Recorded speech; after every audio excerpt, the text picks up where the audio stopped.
কিয়ামতের আলামত আপনার আমার চোখের সামনে প্রকাশ পাচ্ছে, আপনি অনুভব করতে পারবেন না, এতগুলো কিয়ামতের আলামত আপনার আমার চোখের সামনে আসছে। আপনি দেখেও অন্ধ সেজে আছেন। তার মধ্যে মারাত্মক আলামত হচ্ছে পরকিয়া বেড়ে যাবে, বর্বরতা বেড়ে যাবে, নারীদের পোশাক ছোট হবে, পুরুষরা নারীর রূপ ধারণ করতে লাগবে। এইগুলো সব প্রকাশ পেয়ে গেছে। এখন অনেক যুবক নারীদের মতো সাজতে চায়, চুলের দ্বারা, তার কানের বালির দ্বারা, হাতের বালার দ্বারা অনেক কিছু ডিজাইন এসে নারীর মতো রূপ ধারণ করতে চাইছে। অনেক মহিলা তারা নিজেদের পোশাককে এখন কিন্তু দিন দিন ছোট করে নিচ্ছে, অথচ সে নিজেকে ভদ্র ফ্যামিলির মেয়ে বলে পরিচয় দেয়। সে বলে আমি ভদ্র, আমি একটা ভদ্র ফ্যামিলি। অথচ আল্লাহ তাআলা কোরআনে স্পষ্ট করেছে, ওয়াদরিব খুমুরিহিন্না আলা জুনুবিহিন, কি আছে? ওয়াদরিব খুমুরিহিন্না আলা জুনুবিহিন। এ নারী, হে নারী, তোমরা পর্দা নির্ধারিত করো, তোমরা কোনোদিন ধর্ষিত হবে না, লাঞ্ছিত হবে না। ইসলামে পর্দার একটা বড় চ্যাপ্টার আছে। যদি পর্দার কোনো চ্যাপ্টার না থাকতো, শুনেলেন অনেক মূর্খ গুমরা বলছে নবীজির বিবিরা ব্যবসা করেছে, এই মৌলবীরা এসে এরা কোরআন হাদিস দিয়ে মেয়েদিকে বঞ্চিত করছে। আমরা সকলে শুনেছি। অনেকজন বলে, শিক্ষিত লোকরা, আরে জানো না আল্লাহর নবী বলেছে শিক্ষার জন্য চীন দেশে পারি না। বলে না, বলে না, শুনেননি আপনারা? কোন বাপের বেটা যদি এই হাদিসটা বুখারী, তিরমিজি, আবু দাউদ, ইবনে মাজাহ, নাসাই শরীফ কোন জায়গা থেকে বার করে নিয়ে আসুন, আমি ইয়াসিন জীবনের বক্তব্য দেব। এটা নবীজির উপরে তহমত। এ কথা নবীজি বলেননি, নবীজির ভাষা নয়, এটা অপব্যাখ্যা করা হয়েছে হাদিসের। নবীজি যেটা বলেছেন, প্রত্যেকটা মুসলমান নরনারীর জন্য দ্বীনি শিক্ষা অর্জন করা ফরজ। নবীজি এই কথাটা বলেছে, এইটা সহিহ হাদিস। প্রত্যেকটা মুসলমান নরনারীর জন্য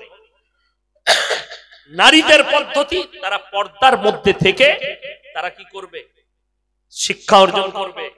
আমি সেদিনে মালদায় বলেছি, 100টা চাকরিজীবী মেয়ে যারা চাকরি করে, 100টার মধ্যে 90টা মেয়ের দাম্পত্য জীবন সুখী নয়, তাদের স্বামীরা সুখী নয়। 100টার মধ্যে কটা বললাম? 90টা যাদের স্ত্রীরা চাকরি করে তাদের দাম্পত্য জীবন সুখী নয়। হয় স্বামীকে জামা কাচতে হয়, ভাত খচিয়ে খেতে হয়, কেউ কি রান্না করে খেতে হয়, বউ 9টায় বেরিয়ে যায় চাকরিতে। কোন মুফতি যদি এখানে এসে ফতোয়া দেয় যে একটা মেয়ে সে আমভাবে গিয়ে চাকরি করবে যে কোনো স্কুল কলেজে, আমি সেই মুফতির জুতোর মালাটা পরে নেবো ইনশাআল্লাহ। আজকে আমি ডাইরেক্ট ক্যামেরার সামনে বলি। আমার পরে আসছে একজন, আসবে মুফতি আব্দুর রশিদ সাহেব, আমার বন্ধু মানুষ। মুফতি আব্দুল ওয়াহিদ সাহেব আছে, দুজন আমার পরে মুফতি আছে। এনারা যদি আমার পরে কেউ ফতোয়া দেয় ইয়াসিন ভুল বলেছে, মেয়েরা আমভাবে চাকরি করতে পাবে, মরদ মেয়ে একসাথে, আমি আর জীবনে সমাজের বুকে বক্তব্য দেবো না কাল থেকে ইনশাআল্লাহ। চ্যালেঞ্জ।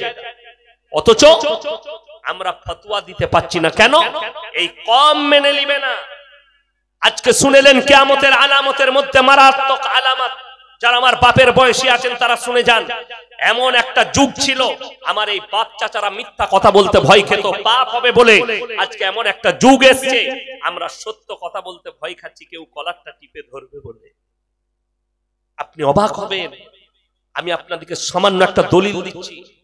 আপনাদের নোয়াদা বাজারে, যদি বেলডাঙ্গা বাজারে কোন গরিবের ছেলে খেতে পায় না, ভিক্ষা করে খায়, গরিব এতিম লোকের কাছে চেয়ে মেগে খায়, সে যদি কোন রকম কারুর পকেট থেকে 10 টাকা চুরি করে আর যদি ধরা পড়ে যায়, তাকে গাছে বেঁধে পিটায়। ঠিক বললাম না? এটা চোর, চুরি করেছে।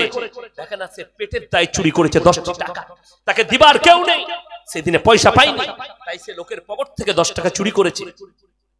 তাকে বুঝাতে পারি না, ওইটা চোর হয়ে গেল।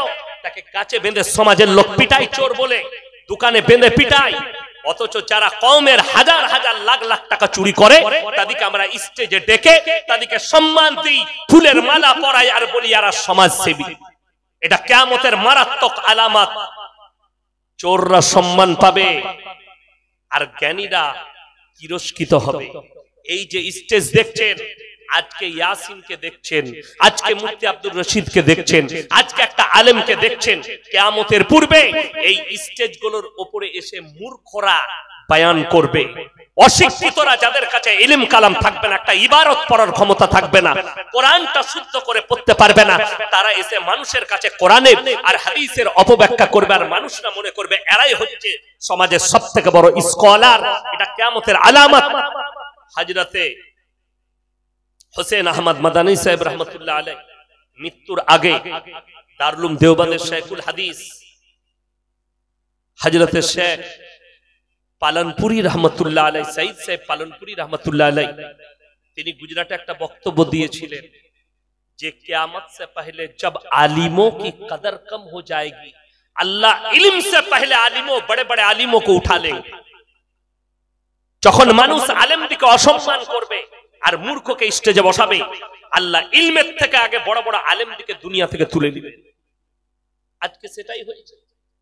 আপনাকে দেখিয়ে দেবো কত জায়গায়, কত জায়গায়, হাওড়া, হুগলি, মেদিনীপুর, মুর্শিদাবাদ, আপনার বাঁকুড়া, পুরুলিয়া, বর্ধমান, মূর্খরা হয় প্রধান বক্তা আর অশিক্ষিত আলেমরা হয় শেষ বক্তা। কিয়ামতের আলামত এটা, অন্য কিছু। আল্লাহ হেফাজত করুক এই সমাজকে। যারা আপনি বলুন তো, একটা গ্রামের মূর্খ ছেলে সে যদি দুটো বই পড়ে নিয়ে সে যদি স্কুলে গিয়ে বলে মাস্টারের জায়গায় আমি পড়াবো, সরকার কি তাকে পড়াতে দেবে? কথা বলেন, পড়াতে দেবে না। আপনি কি করে একটা মূর্খকে দেখে তার কাছ থেকে দিন শিক্ষা করছেন, তার কাছ থেকে ইলম নিচ্ছেন? হ্যাঁ, সে যদি কোনো আলেমের নকল করে আপনি নিতে পারেন, সে যদি কোনো আলেমের হুবাহুব সে বললে কোরআনে আছে কি আউযু বিল্লাহি মিনাশ শাইতানির রাজিম, मैं पनाह मांगता हूं शैतान से, সেটা বলতে পারে মানুষের কাছে। সে শুনে গেল একটা মৌলবীর কাছে সুদ খাওয়া হারাম, সে বলতে পারে, কিন্তু সে কি বলে দিচ্ছে?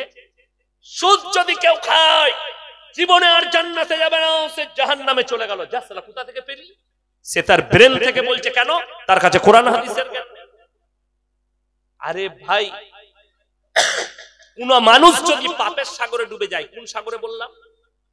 পাপের সাগরে। কোরআন শুনেলেন, কেন এটা বলে দিলে যে সুদ খেয়েছে সে যদি ক্ষমা চায় আর ক্ষমা হবে না, সে জাহান্নামে যাবে। এই লোকটা বিড়ি খেয়েছে, ইয়ার জিন্দেগিতে জান্নাতে যাবে না, জাহান্নামে যাবে। এই লোকটা গাঁজা খেয়েছে, এই ইস্তেগফার করার পরও আর জান্নাতে যাবে না। যেহেতু তার কাছে ইলম কালাম নাই, কোরআন হাদিসের জ্ঞান নেই, কোরআনের ব্যাখ্যা বিশ্লেষণ জানে না, অথচ কোরআনে স্পষ্ট আছে সূরা ফুরকান, ইল্লা মান তাবা ওয়া আমানা ওয়া আমিলা আমালান সালিহা ফাউলাইকা ইউবাদদিলুল্লাহু সাইয়্যাতিহিম হাসানাত ওয়া কানা আল্লাহু গফুরুর রহিমা। যারা তওবা করার মতো তওবা করবে, যারা আল্লাহকে বিশ্বাসের মতো বিশ্বাস করবে, তারা যদি পাহাড়ের মতো গুনাহ করে নেয় আর আল্লাহর কাছে ক্ষমা চায়, আল্লাহ এত বড় দয়াবান, তাদের পাহাড়ের মতো গুনাহগুলো ক্ষমা করে আল্লাহ অতটাই নেকি দান করবেন। জোরে বলুন।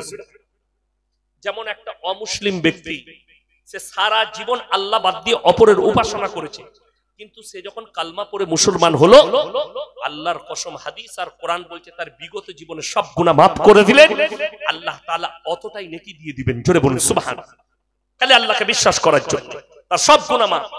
আপনি ভুলবশত জিনা করে ফেলেছেন, আপনি জানতেন আপনার দ্বারা জিনা হয়ে গেছে, কোন নারীর সঙ্গে মিলামিশা করে ফেলেছেন, আপনি সেই নারীর কাছে ক্ষমা চান, নারী আপনার কাছে ক্ষমা চাইবে এবং আল্লাহর কাছে কেঁদে কেঁদে ক্ষমা চাইবেন, আল্লাহ আমি অপরাধী।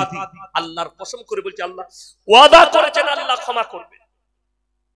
বান্দা গুনাহ করতে ভালোবাসে, আমি আল্লাহ ক্ষমা করতে ভালোবাসি। সবাই পাপ হয়ে গেলে আল্লাহর কাছে ক্ষমা চাইবেন।